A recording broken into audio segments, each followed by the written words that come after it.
This is Phantom Electric Ghost, and we're live on the air with Debra Bowers, and you're a seasoned marketing guru. And we're going to talk to you for the first time here live on YouTube, Facebook, and Twitch for the Phantom Electric Ghost podcast. We also have your dealswithheels.com link, which is going to be active when we're fully published. People will be able to click through on that. So again, welcome to the Phantom Electric Ghost podcast. How are you doing tonight? I'm doing fantastic. Thank you for having me. Want to let people know we are also a featured podcast on the Newsly Network. You might see that icon up there.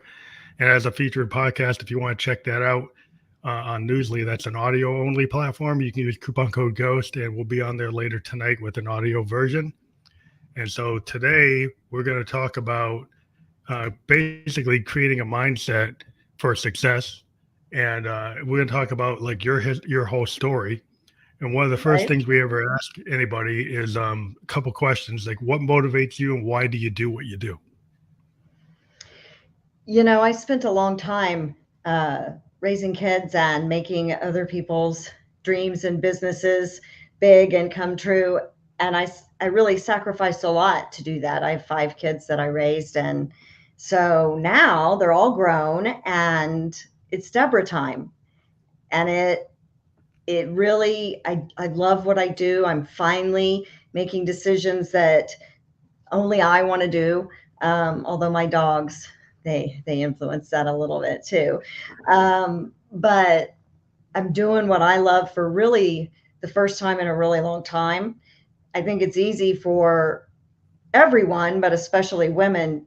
As a mom, you sacrifice everything for your kids, right? You're never the priority, and you get used to that. And it I think women overall kind of are late bloomers when it comes to their professional careers, and it certainly has been true for me. But that really, just being able to reach back into my marketing roots and do the things that I love so much, and helping the causes that I'm passionate about, it really it feels fantastic to be able to do it. I feel more in my own skin than I have in a couple of decades, probably. So I don't really have to be motivated because I love what I do. That's really a good place to be to have that kind of self-actualization and be, in the moments and doing the thing that you like to do the most. Because a lot of people, like you said, parents and women primarily, self-sacrificing and being people pleasers or you have to that responsibility gets laid on typically the mother is doing most of that work, even though the father's there, he's doing something else. but but what I want to so were you into marketing before you had kids and you got back to it? Is that the story? I was, and during my kids, so I have a blended family. 2 of the 5 children are my biological kids. And when they were, before I had them, and while they were young, I was really in corporate America in marketing. And I spent a long time there and then got divorced, got remarried, and my husband had 2 small children. They were like 5 and 2, and we got married, and so we had custody of his kids too. So immediately 4 kids Wow, under that's the age of under the age of 7. not quite the And Brady Bunch, but big. it's almost a basketball team, let's face it, right? So it was challenging, and we couldn't both work 50 hours a week. Not if you want your kids to grow up to be productive adults and not be criminals. Or, I mean, let's face it, you got 4 or 5, you're playing percentages that they'll even all graduate high school. It's Hmm. just the way it kind of is. And so I did other things while they were little, and then I always did marketing consulting on the side. I never really got all the way rid of it. And then I spent some time as CEO of a construction company and ran a mortgage company for a while, which I hated that construction job. It's a really good example of, just because you can do something well doesn't mean you should be doing it. Hmm. And I did that for a long time. And then I got divorced. we split during the shutdown during COVID. And I got back into marketing and realized, God, wow, I feel so much better. It was an amazing feeling to get back into it. And then I started my advertising agency in 2022. And then last September, we launched the podcast Deals with Heels. And so we have one season under our belt, and we are about to start recording season 2. So we're really excited about that. And honestly, it doesn't even feel like work. Yeah. I'm really just loving it. And I'm incredibly competitive person. I was an athlete growing up. And so I want all my clients' marketing campaigns to work. And I like to really get in and target all of their campaigns towards the right audience. And I'm kind of nerdy about it, but I really enjoy it a lot. And I'm so grateful to have the opportunity to do it again. So how do you find podcasting intersects with your business? Is it something that you had expected to do, or something that you found and then enjoy or see the benefits of it for your business? Well, I have a communications degree, and I've done a fair amount of public speaking when I was younger. And I met Christina, my co-host. She's almost 20 years younger than me, but we had both been on a very similar spiritual healing journey. And we were the exact right mindset at the same time. And we just really clicked as friends. It was amazing. We have great chemistry. We had known each other about 4 months when we started our podcast. Mm-hmm. And it really is a testament to how, when you find common mindset, it's really important to take advantage of it, that the universe is sending you that person for a reason. So get in and make it happen. And I had considered and thought about doing a marketing podcast or some kind of a podcast. I've always been really passionate about women's issues. And I don't know what possessed me. One day I just asked her if she wanted to start a podcast with me. And unbeknownst to me, it was like her lifelong dream to do. And just when things are right, they're so right. When things are going good, when you're on the right path, you can tell. And there's a big difference. The people that enter your life are the people that are there to work with you, that are meant to be there. Christina and I were that for each other, and we have great chemistry on the show. We've known each other a year now. So but I feel like I've known her such a long time. And so I'm really grateful. But that is how we started it. And then we bonded over high heels. We met each other out networking for each of our business. She owns the Declutter Queen. She's a chronic disorganization specialist. She keeps me in line with my creativity and my accountability to self-care. And so we met and just really hit it off, and we both were wearing heels. And so we bonded over that, and we did something that we've carried over into all of the episodes, which is when we would do something good that we were proud of. For me, it was typically closing business because I'm so competitive, but sometimes it would be just like I got through something that I needed to get through. And so we would send each other a photograph of our foot and the heel we were wearing when we did it.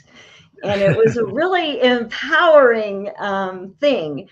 And so we carried that in, and we encourage other women to send us the pictures of their heels. And we don't discriminate against non-high heels. We'll take anything. Combat boot. We've had combat boots and tennis shoes, and they tell us something that they're doing, and then we feature one of them as Queen of the Week on every episode of the podcast. And so the full title is Deals with Heels, where female entrepreneurs thrive. We do a lot of talking about marketing and sales when we're on there. So it's really directly ties into what I do every day for my business. It's interesting how podcasting has helped a lot of businesses. I talk to a lot of, this podcast was initially developed to talk to like creative people, and initially started talking to musicians and artists and filmmakers and people like that. But then I found there was a synergy with entrepreneurs, because entrepreneurs are just as creative as like a photographer or artist or maybe, They definitely are. they're doing the same thing. It's the same kind of energy. And then, being a Buddhist, I believe in like this law of attraction. So a lot of times Hmm. you find these opportunities because you open up your mindset, that you're open to like the muse, you're open to what the universe puts in front of you. And sometimes you're on the right frequency, being a musician, like you're in harmony, you're in dissonance, Yes. or discordance, right? Like when you meet somebody that's on the same frequency, it's like the harmony of a great song. Everything's in perfect pitch. It's all coming together, right? So I talk in musical terms, but I find it's universal because people can understand what I say. If I say harmony, you know what that means usually. And if you say discordance or dissonance, you might say, "Oh yeah, that's something that's like out of tune." There's like, so It you're in is. tune with people, you're out of tune.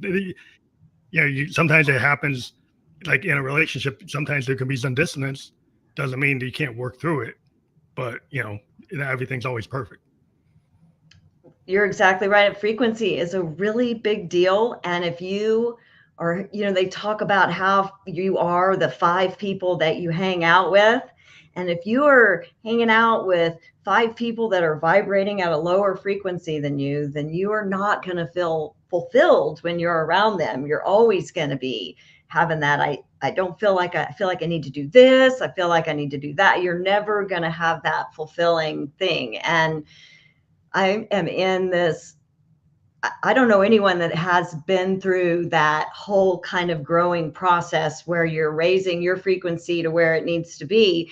And when you do that, you shed people Yeah, share people. Yeah, that people. don't vibe. Right. Yeah, So, they're not vibing with you anymore. You're not picking right. up the vibe. And So yeah, they don't I like get you it. anymore either. That's part of it, right? They don't like you anymore. You don't do the same things that you used to, and you don't. And so there's a certain amount of isolation involved before you find all of your people. And I'm in that spot, honestly. I have shed so many things and so many people and so many groups and so many There's like that. point in time people. Sometimes there are people that are point in time people, and I was like, what does that mean? There are people like when you were 25, that you were in the same frequency, but by the time you're 35 or 45, you're not. But then they want you to still be the person they knew when they were 25 or 35, and you're 45, and they're not. It's like you move on. Like some people don't move on; they stay where they are, or they stay in a zone, and then like They they do. don't get it. If you have a growth mindset and you're growing and you're actually challenging that looking glass self, and you're actually looking at what you can improve and actually making steps, and then they're the kind of person where like they feel comfortable in codependence, and they can be codependent with themselves, right? They With, will with they will and sabotage. They will sabotage you, not intentionally even.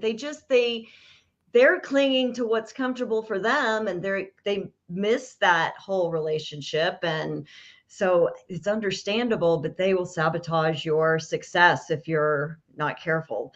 And it's unfortunate, but no one wants change. People are uncomfortable with change, and it's important to have growth mindset.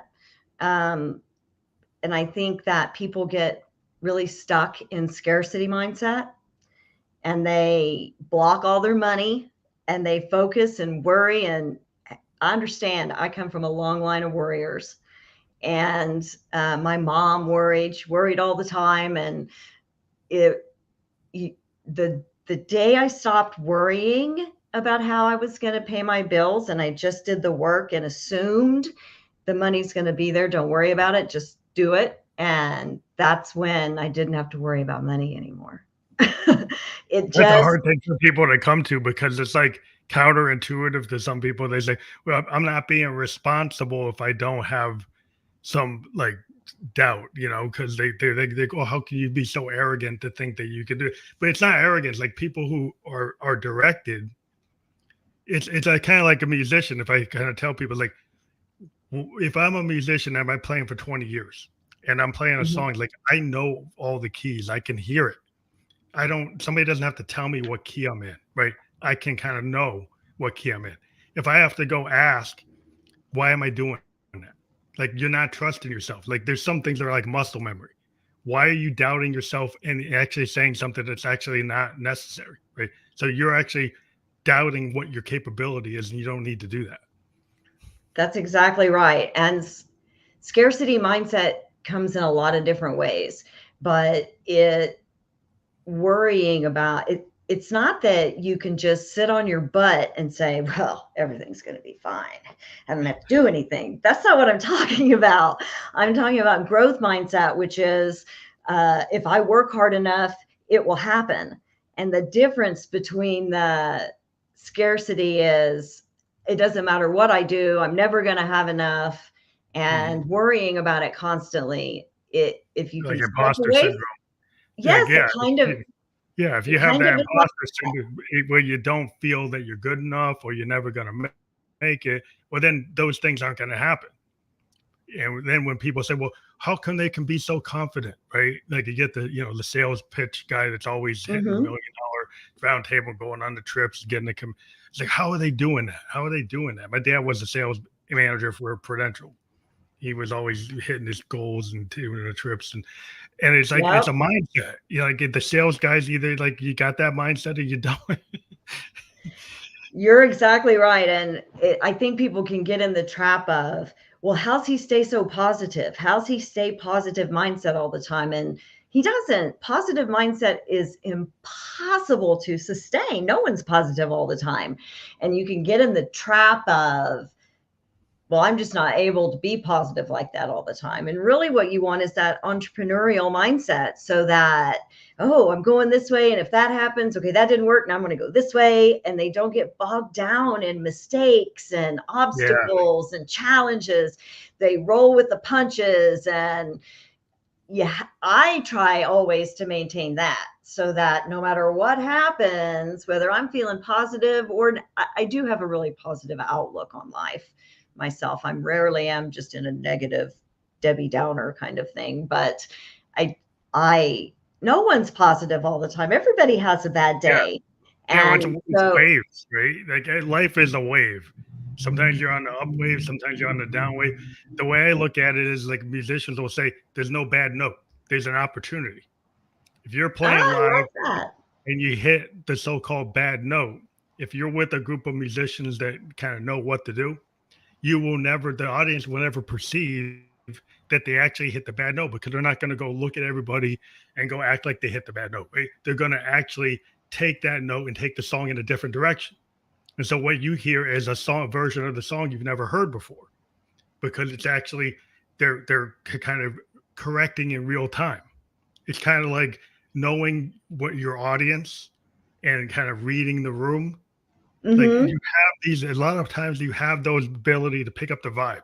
You can pick up the vibe of a person, you can read the room, or you could stay on your plan, or you could actually look at what's happening right now. If you stay on your plan and you're giving a speech and you're losing the room, maybe reading that planned speech isn't the right thing to do at that moment.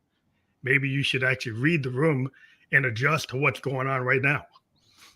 Well, you definitely, that is just, you have to do that. That's critical. And it reminds me of, I don't know if you watch sports, but when you're watching a game and the coach just keeps running the same play, that same screenplay, and they nail them every time. And you're like, what the heck? Why can't they run a different play? They get so tunnel visioned into their game plan that they can't get out of it. They can't Yeah, change from it. This is what we're going to do. We're sticking to it. Okay. But you've done it's not working. And my alma mater, I went to Oklahoma State, and the coach there, he would do that. And I'm just like, what are you doing?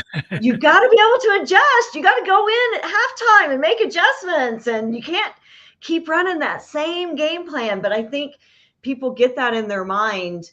This is what I'm going to do. This is my plan, my business plan. And when it comes out in the real world and they start implementing it, and it doesn't work exactly that way, and it's not as easy to do it this way, and it's hard for them to be flexible. And you're talking about live music, that creativity and flexibility of musicians just to go, well, there he goes, here we go on that key now, and everybody just kind of follows and joins in, because that's what you do. You improvise and roll with the punches and make that happen. It's a great analogy to be able to play in that group and everybody get along and everybody head towards the same goal. And instead of being a jerk and being like, well, you're playing the wrong notes, everybody just jumps on board to that train and goes like that way. Yeah, I mean, it's versus like the start and stop and it looks like a big disaster, versus the band that's seamless and plays it off and you don't even know they made a mistake.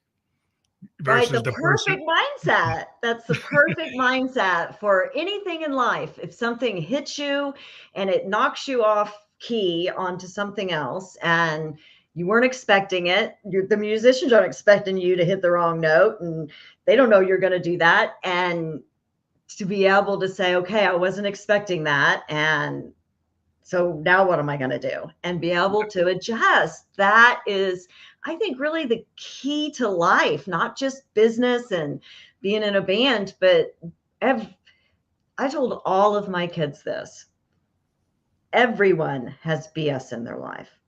No one is immune from it. We all have troubles. It comes. And if you're not having troubles and life is good, then I can guarantee you that it will change. And if life is bad, then I can guarantee you it'll be good again, because that's just the way life works. And so I tell my kids, everybody has it. How you deal with it determines your character. Who are you going to be? Are you going to be Freddie freak out when it happens? Are you going to be stuck and not know what to do? Or are you going to work through it and hopefully have something positive come out of it? There's a silver lining in almost every tragedy, I think. I lived one in May of 2017. There were a bunch of big fires in Northwest Oklahoma. It's dry up there. We're in fire season kind of then right now. And there were a bunch of big fires, and there was one in my little small town I grew up in, and my mom lived there, and it got really close and they were evacuating. Oh, wow. And she, their little dog at 79 driving south to get away from the fire, and people lost their livelihoods. They lost their homes. We lost our homestead that my great grandparents built in 1901. And no one lived there, but it burned down. I know someone that they were moving cattle, he and his wife, and it was really smoky. They were trying to save them, and he accidentally hit her with the vehicle, and she died. Just a horrible tragedy. Half the town got pneumonia, including my mother, which is how we diagnosed her lung cancer, stage 3B, a hair's breadth away from stage 4 and not curable. It's a horrible tragedy for every single person involved in that storm, but not for my family. For my family, it let me have my mom 4 extra years that I wasn't going to have. And so there's such a silver lining. Every time I see a tragedy now, I see somewhere in there, there's a lesson learned, or there's an opportunity, like you say. Or a blessing. Yeah, if you look at a lot of things in life, people want it to be on the happy path. Like, oh, I'm a software designer, but we find in inventing things and doing being creative, like in the software world, is the happy accident. And inventors and scientists run into this all the time. The thing that's the happy accident. Yeah, the happy accident is the thing that comes that was unexpected, you couldn't plan for. But if you listen to it and don't try to shove it down, a lot of times it gives you an opportunity that you're going to end up. It's a blessing. It's kind of what you're talking about. The thing happens, and it's this unexpected situation that you couldn't have accounted for. And if you actually accept it and kind of go with it, like, the muse gave you something, the universe gave you something, and you got to be smart enough to actually take it instead of rejecting it. And then you'll find that you can turn around everything. And so the idea, well, I'm wondering, if you think about marketing campaigns and sales, is fraught with a lot of potential ups and downs. But if you look at everything that maybe doesn't go exactly as planned, or things that you didn't anticipate, and you have these lessons learned, you will grow from that and be able to navigate. because you won't get triggered by the things that freak you out. That's true. And I do sales coaching, and I will tell you that salespeople get up in their own mind, and they will get in a slump, and then I can't get past it. Scarcity mindset. That's a good example of scarcity mindset of everybody's saying no, there's something wrong, and they get out of I need to build value. They get out of the whole sales vibe. And if they get over on that funky side, then you got to fix it quick, because it can spread through a whole sales team. But it's so important to be able to do that. And salespeople get a lot of rejection. They get told no a lot, and it's easy to get in that negative mindset and scarcity mindset from it and lose motivation from it. And no one's motivated every day. That's a fallacy. When people I don't know how they stay motivated. They're not motivated every day. No one's motivated every day. Discipline wins the day. Getting up and doing what you don't want to do. Showing up. Yep. Getting up, and I don't feel like doing that today, but I got to do it today. And being able to overcome your mental mindset of, I really want to sleep in. I don't want to get up and do kickboxing. I don't want to get up and go to this meeting. I'm going to postpone it. And having discipline to do that, and being in the mindset that you can have discipline to do it's really important, and not easy. I can't live there the whole time. It's so weird how just one little thing can get you off your game, and then you can't get it back. And I lost my discipline, and now it's gone. And it's really hard your train sometimes. Of thought. It's like your train of thought. If they're you're in a groove with a band, and somehow your mind's not there or your heart's not in it, and then you get out of sync. Like you can be in a band, and you can have whatever the issue is. It could be mental, physical, whatever. But you get out of sync, and they're like, "What happened?" Because normally you're in this unit, and you can see it in sports teams when somehow all the plays are going wrong, and normally that team is like a well-oiled machine, and everything goes right. But there's some days if you're not there, if you're somewhere else, you're not present, then the things will start to fall apart. Yeah, as somebody that has some ADHD and creative mind, you can be in the middle of something, and this whole other creative cog is going, and now that's really interesting, and lose your train of thought. That's a really big deal. But as a creative person, you also don't want to lose those ideas that come. And one of my sons is a pure creative, and such a laid back and creative kid that I kind of worried that he would be indigent when he grew up. I'm so happy he found his responsibility. But there's not a good place for them in society. They're not. A pure creative person is invaluable to have, because when you need them, you really need them. But they're not good at paperwork, and they don't show up on time, and they can't pay attention part of the time. And so they don't function well amongst the busy work we've given us all for society. And so as a result, they're really undervalued.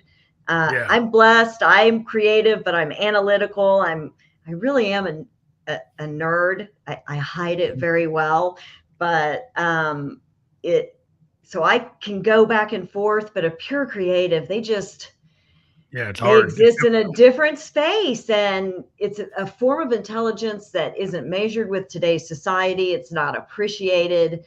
And I think a lot of people hire a creative person and then tell them what to do, which is the opposite of what you're supposed to do. You hire a creative person, and then you listen. And I mean, in a brainstorming session or a music session, when you get that one just crazy person that says crazy ideas or plays crazy riffs, it's such a great influence on the group as a whole. And I love the crazy ideas, because it's a lot easier to dial one back than it is to think of them to get this wimpy idea and make it into something fantastic. So much easier to take the crazy idea and dial it, pull them back up off the cliff. Yeah. It's kind of the out of the box thinking, because our society is built to do industrial, in the box, in the cubicle, but then they want what the creative has. So you get managers like, well, we want creatives, but then they put them in the box, right? Yeah, we want them. Yeah, it doesn't want to be in the box. They don't want to work 9 to 5. They more want to be like a consultant. They want to be able to do their magic when it comes, right? And you want it to be measurable on your scale, and you don't have the right metrics to actually measure that. And then you say, well, they're not performing. Well, it's And you like have no, you're not measuring them right. You don't have the right tool to measure what they can do, right? and So you don't understand the way creativity works, and so you can't, you just know you can't do it. But okay, if you can't do it, then it must be pretty difficult, huh? Well, they just do it right because that's what they do. They don't crunch numbers, you crunch numbers. But it's amazing. And I really have embraced my creativity as I've gotten older. In my younger career, I was a big math nerd. And so my creativity really came out in creative problem solving and creative ideas and creative campaign planning. But actual making advertising or painting or any of that, I really didn't start doing that until 2020. And I wow. spent a long time. One of the most frustrating things of a marketing person's career, especially, it definitely was mine, was explaining to a graphic designer what I wanted my ad to look like. And then re-explaining it again and explaining why the phone number needed to be on, because it just, the commercialism of it. And they've done such a great job with software. All of the Adobe products are available in Mhm. Express, and there's thousands of stock photography and pre-made digital elements. And I have not used a graphic designer since 2020. And it's so empowering to be, because I Oh know yeah, what you're all looks good. busy. I know Yeah, what yeah, works. you know what you I, want. Yeah, you know what you yeah, want, I'm a right? great So marketing person, but I could never do it myself. And now I can. And it is a very empowering feeling. So if anyone out there thinks that they can't because they tried Adobe Illustrator or PageMaker, uh, check out Adobe Express because it is fantastic. And I make everything on it, and it has been really empowering. It's helped me expand my creativity. You talk about, saying things. I really believe when you brainstorm and you talk about your ideas, that it's out in the ether. So yeah, now yeah, it's it out needs there. to come down. Somebody else gonna get that. If you put it out there, you got to act on it now. Don't just talk about it and think about it. And you hear a lot of people say, man, I thought about that a long time ago. And now look, You did somebody too. made it and they're making, right? So that, I really believe that that's true. And I think in a creative environment, like when I'm really campaign planning and I've got that client that's with me and we're getting into, I'm understanding their business even more. I've got my digital team involved. I think all of that being up in the air just gets us all flowing. You were I'm thrown in sure at it's, the board. Yeah, I mean, yeah. it's the difference with it. You got the artist that's in their loft. You got all these paintings they never throw in the gallery because they say it's not ready. Or the musician's got 100 demos, and the really core song of their career they refuse to put out because they think people won't like it. And what a lot of what's going on today is like we have the social media, we have the net.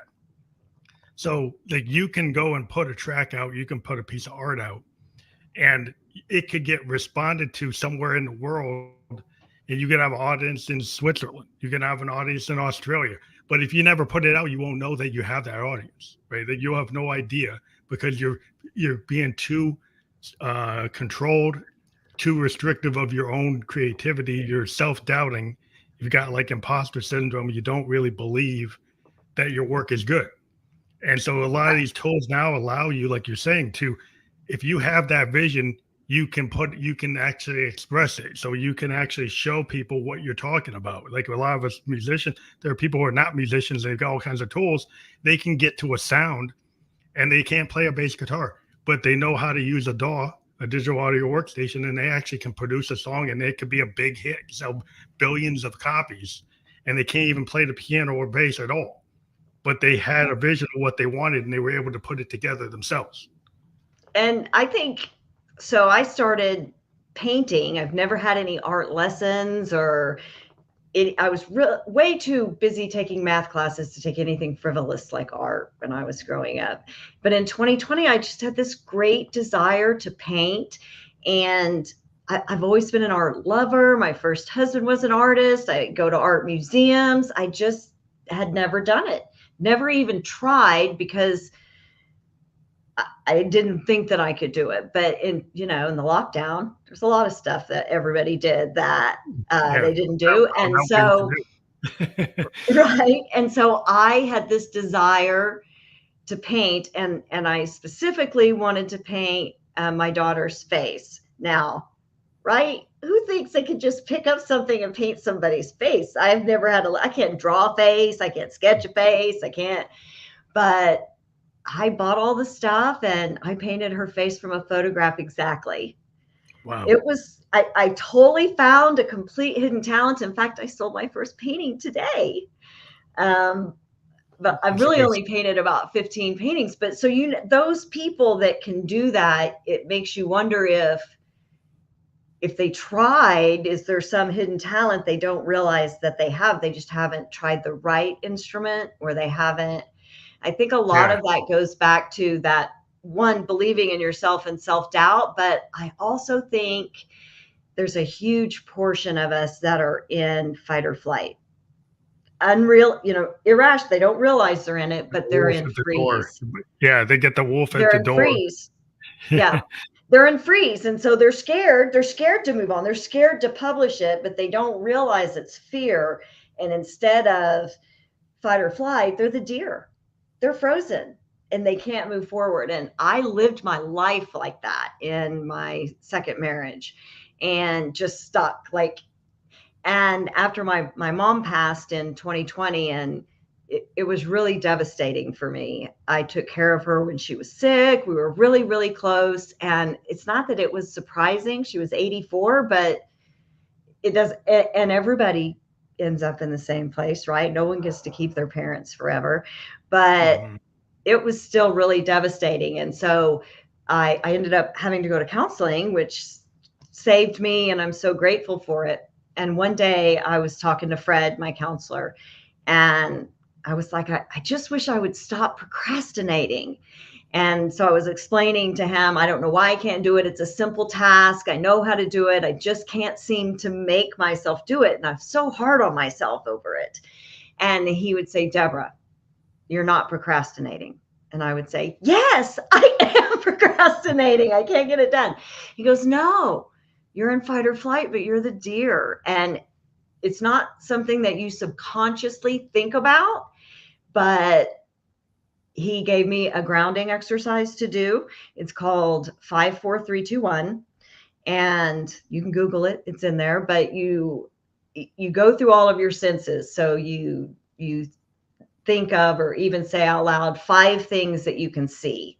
And then you do 4 things that you can hear, and you work your way all the way down, and it grounds you to the here and now where you're safe. And it snapped me out of freeze like that. And it changed my life. It changed my life. And it let me get my mindset back, right? Because I was in this, it didn't feel right. I know this is not the way I want to be, or I feel like I should be different than this. And I want to be able to post my music or apply for that job or whatever it is, start a podcast, whatever it is, but I can't move. I can't decide. I can't even make the decision to actually do it. And a ton of people aren't procrastinating. They are subconsciously in fight or flight because it's reminded them of a time that they don't even remember that they were in danger or they were in a situation. And so your brain, your subconscious just puts you there irrationally. And yeah, it was made trying to protect you. Your brain trying to protect you. It is. The phantom or the wolf at the door is not the physical wolf. There's all these like manifestations of the wolf that can happen based on something that happened in your childhood, or like reinforce like these trauma, and so you're getting triggered into that trauma, and then you're scared, and that's trying to save you.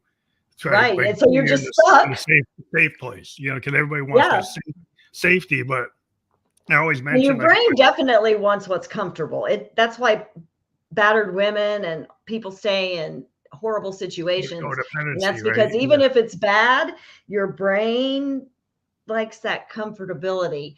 And I think a lot of times I always try, when you try something new, your heart rate gets going and It's nervous, you're a little edgy and it's yeah, anxious. the nerves of it. But I always am like, okay, you're not anxious, you're excited.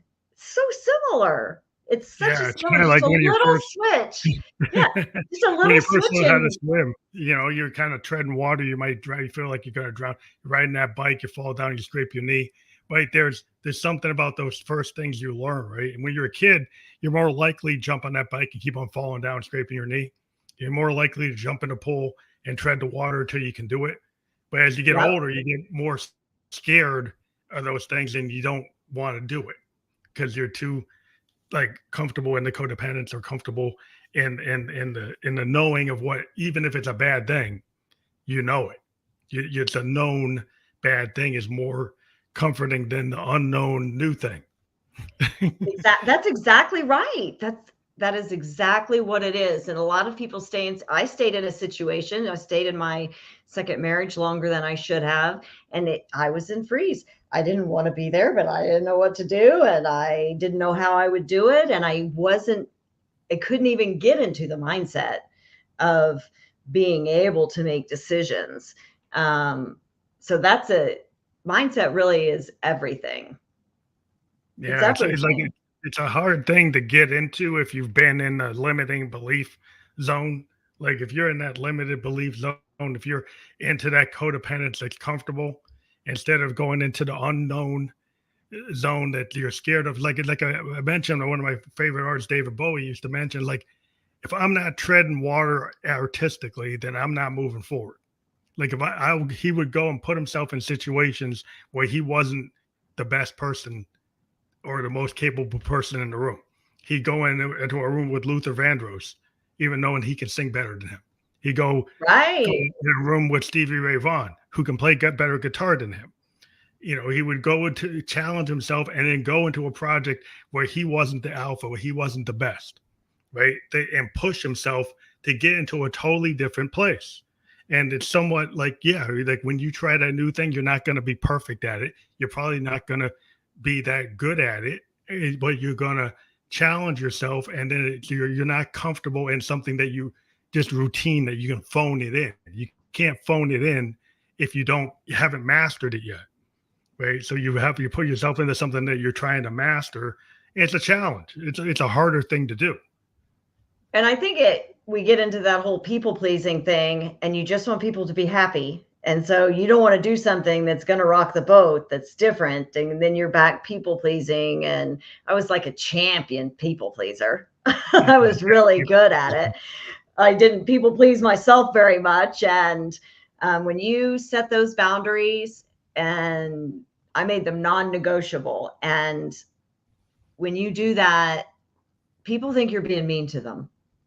And Yes. they don't understand that you're saving your relationship with them, because if it continues without that boundary, it's going to blow up and be over, because I'm not happy with this without that boundary there. And it feels like punishment to the people around you that have been taking advantage of you not having that boundary, because you take something away from them that you were doing for them, and they feel really uneasy and fearful of what's going to happen to me if you change and get better.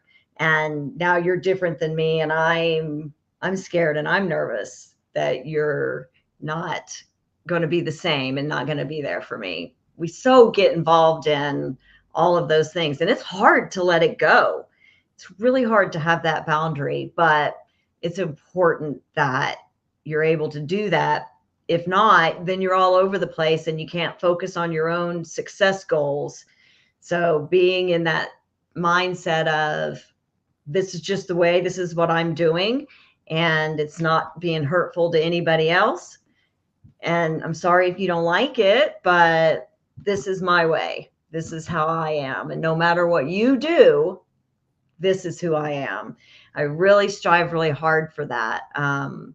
It's not easy, but to not be triggered when somebody, but no matter what you do, I'm going to be like this, no matter what that is. And once you make that transition, it's comforting to know someone like that, because they're always who they are. And no matter what happens around them, they stay. And I listened to a lecture from Sadhguru. I don't know if you've ever listened to him, but I like it because he's a Hindu guru. So you don't expect him to be so direct, but he'll say, that's bullshit. Yes or no. But that is a thing for him. He's like, no matter what anybody says to me, no matter what anybody does to me, no matter what anybody does around me, this is me. This is who I am. And I'm not giving anybody the power to change that, to affect that, to change how I feel, to control my feelings, because that's what you're doing when you let something someone else does affect how if you become so reactive to it. So I try to be that way in my life. I really do. It's not easy, but it's a consistency that once you're maintaining it, it's calming. You feel there's just a calmness about it, because I don't feel like I have to react either. You're It's being almost your like authentic, you're being your authentic self, right? And then it's kind of like, maybe you can talk more about it, but like, it sounds like you're trying to be, you're on that, so your soul path, right? Yes. You're self-actualizing because you're being true to your authentic self. Like, a lot of people, they wear a mask because they have to, whether they're at home, they're with their partner, they're at work, they're at their church, or whatever. You wear a different mask for different situations. When you start to get more comfortable with your actual self, then you learn how to navigate that. And maybe you don't have as many masks. You start to get to the true, like, pillars of your soul. And you definitely do. Who you are all the time. and the one thing that I know to be a fact, because I lived it, is that if you're not on that path, if you're not on that soul path, the universe, God, whatever you call that for you, will screw up your life royally to get you on it. And when you see people that just keep having problems, the same ones, I'll ask my youngest adopted son, I would say, how many times does the universe have to teach you this lesson before you learn it? And that's just the truth. And I think sometimes when you are always jumping in and saving somebody, and you're always jumping in and helping them solve their problems, you're really preventing their karma. You're preventing them from solving their karma so that they can move past it, because they don't ever have to. They never hit rock. Sometimes you do have to hit rock bottom to be able to accept, I can't do this anymore. I have to change, and be able to change that mindset. But as long as they're still seeking help, and they're still reaching out for the quick solution to whatever they're going through, and they're not accepting accountability, and they're not doing all of the things they have to do to be better at, so that doesn't happen again, because they don't have to, because you go in and save them every time. It's a hard thing to do, especially as a parent or even a friend. But it's important to do that.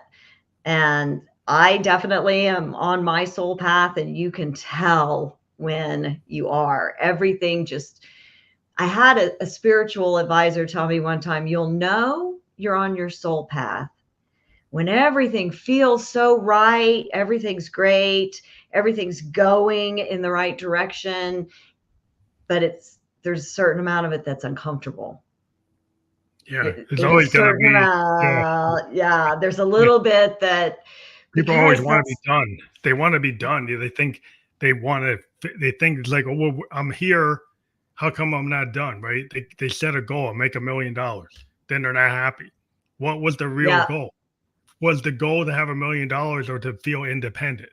Or was the goal to feel satisfied? Well, the $1 million doesn't make you satisfied, because now you want $2 million, or want $4 million. What is it that you were trying to do, right? So a lot of times people don't actually get to the root cause of what they really want in life. They definitely don't. Especially if you're in freeze. I mean, I sat and here I am so blissfully happy. I'm really good at what I do in marketing, and I couldn't even make the decision to start doing that again. I was really stuck in that freeze mode, and it feels like you're procrastinating or you're unsure but really you're stuck. You just got to get past that one little thing. People can also get stuck in challenge mindset. I like challenge mindset because I was an athlete. Mm-hmm. And so I respond well to that. And so I can say, okay, I'm going to get that done by April 30th. And if I give myself that challenge, then I can get that done. But you can't live in that space because it's pretty unfulfilling, and you can't just be everything in your life be a challenge. But I definitely like to be in that spot, like almost you're in entrepreneurial mindset and you've got this and you hit that. Now you've got to challenge yourself to get milestones. Like every project manager has their milestones. Yes. They like what's realistic and what's not, right? So you want your kind of top down management by deadline. And then there's management by like what does it actually take to do that task?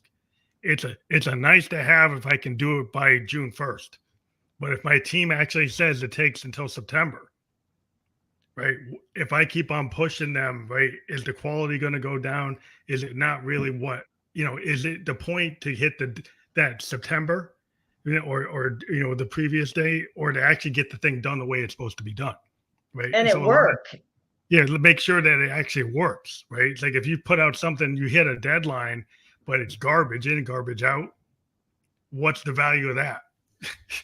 Hey, we have all experienced that when our app updated, nothing worked anymore, and it had all the glitches, and you had to wait for the update to fix it. Yeah, they hit the deadline, but they didn't put out anything that's worth using.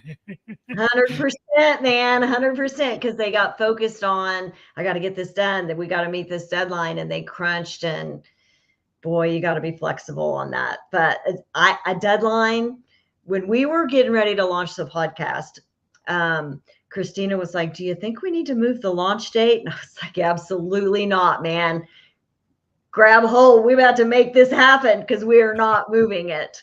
And sometimes you have to do that. But a lot of times you got to also see reality. If I didn't think we could actually get it done, I would have said so. But so there's sometimes like the first time you do it, it's not going to be like the 10th time you did it or the 100th time you did it. The first episode's going to probably not be where you want to be. Well, it definitely wasn't. In fact, the first few episodes, we invented a drinking game, and not for us, but for other people. So if in the first few episodes, Christina says, or either of us says, absolutely, then you have to drink. And I recommend not be driving. That's what I recommend. Don't be driving because you're not going to be sober if you actually do it. I mean, if you can't laugh at yourselves, and we were complete rookies, right? But it was super fun. But when you listen back, is a really positive thing because there's a lot of people. I'm talking to one guy. He's wanted to do a podcast for 5 years, still hasn't done it. Come up with all kinds of excuses like don't have the mixer, don't have the service, don't have this, don't have that, not ready, we're not ready, not ready. Well, since then, how many other podcasts have been created, and people have to take that first shot, right? And of course, it's like that first episode is never going to be like the optimum, but you have to take that shot. Like, right. When you're first learning how to do a 3-point shot, you probably didn't hit it, right? You probably did 10,000 or 1,000 shots to be muscle memory so you get it in. So you got to take that first shot. Of course, you might not hit it, but don't stress about not hitting it. Just show up and do it. Learn from it. Enjoy it. The hardest thing for my personal growth has been dealing with the parts of myself that I don't like, and that I think other people don't like, and that I think I can change. I don't like that. I think I've got to find a way to work through that so I don't do that anymore. I don't. And, you know, none of those things for me were actually things that I could change. And I don't, I'm such a better person that I'm able to accept. And I definitely have a long ways to go, but being able to accept those parts of myself as parts of who I am, and they serve an essential function, like anger. Think about how much change wouldn't happen if we didn't have anger. You got to get pissed off to change stuff sometimes. So anger is a really important thing for us to have. But is it appropriate to have it when somebody says something on Facebook, or is it's like going into fight or flight? It's so important that we have that for our survival. But it's not really appropriate if somebody criticizes you to go into fight or flight, and be frozen and not be able to communicate and function and rage. Yeah, you do the road rage and you take it to the nth level. Like how you get, like, anger is a valid human emotion. There's all kinds of emotions. The problem, I think, a lot of people, they get to like this kind of stoicism where they believe I shouldn't show any emotions. I should be like Spock on Star Trek and kind of push it down to the degree that it blows up. Like even on Star Trek, there was one episode where it kind of blew up. Right? Yes. Always the repression is supposed to be valid. That's who he is. And in one episode, it's like it all came out and he just unraveled. I'm like, oh, okay. Like, so like even the guy who's supposed to be the archetype of that had a problem. Yes. And I would say, you can't, my adopted son, every day I'd ask him how he was. I'm fine.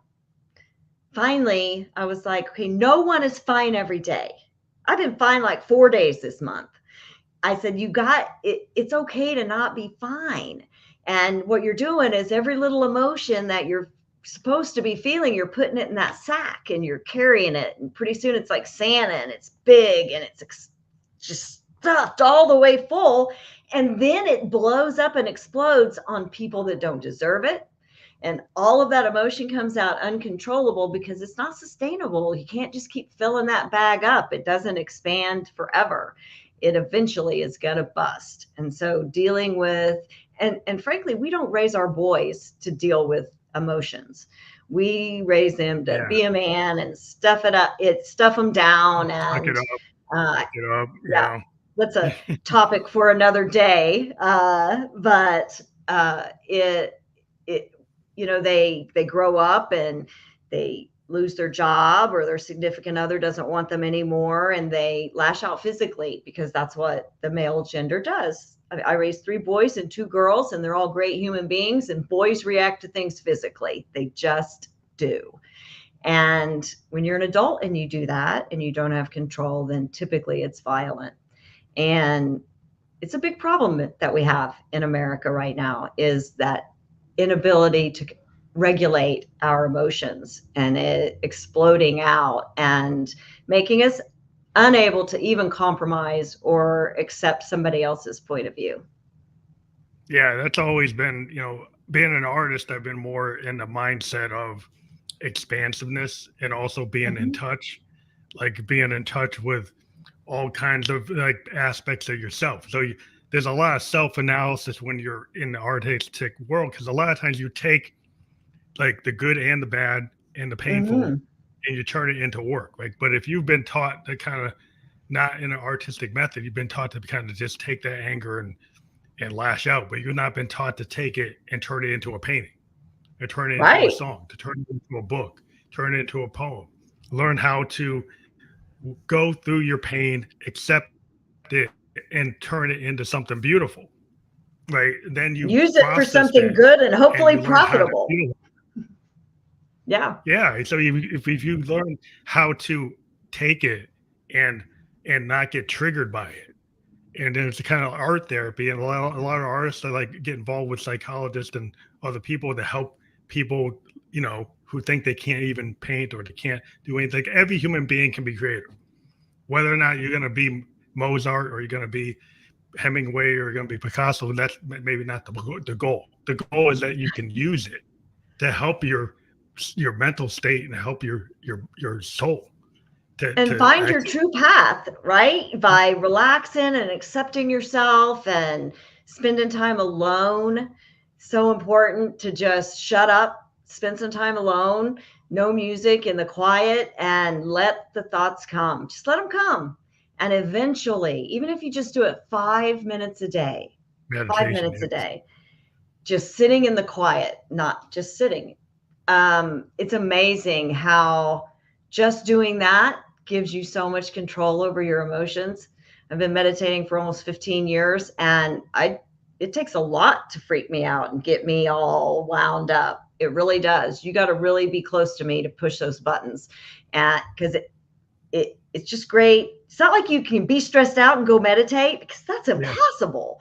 It's Yeah. preventative. It's so you meditate, and then when something happens, you don't freak out, because and there's nothing intentional that you do to make that happen. It just happens because you did it. You just become much more centered with yourself, and those fears aren't there, because Yeah, you you know love the yourself noise. more. You know the Yes. noise because there's so much noise in the world.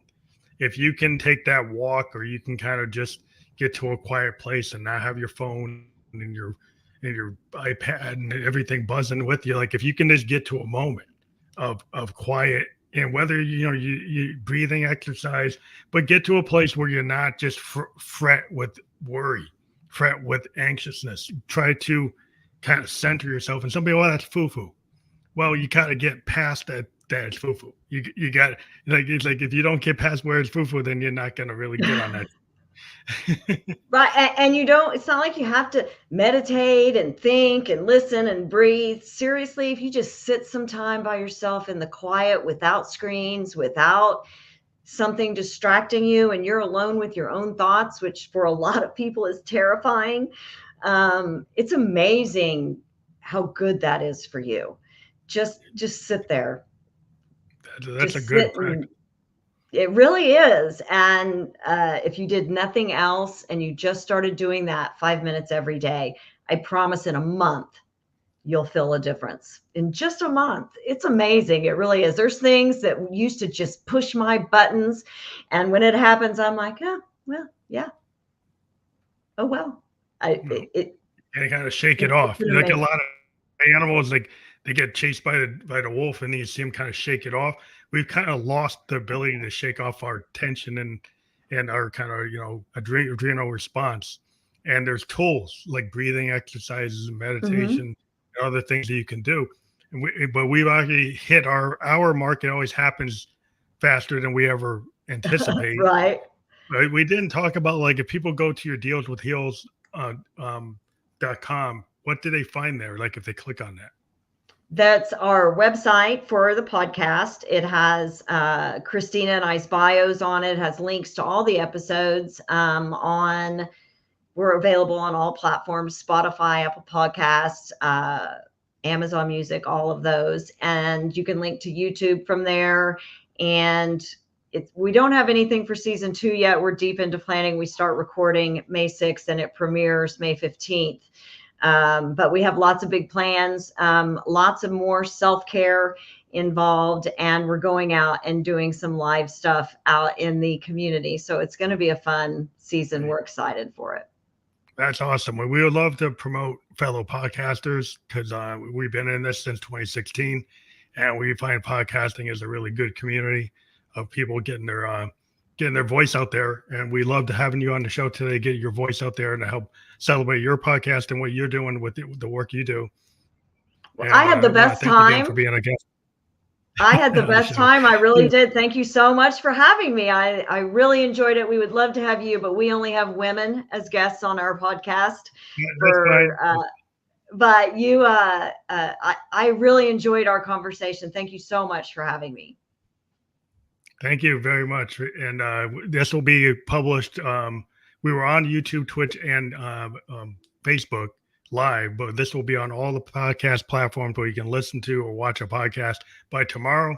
And I want to thank you again for being on the show, and have a great night. You too.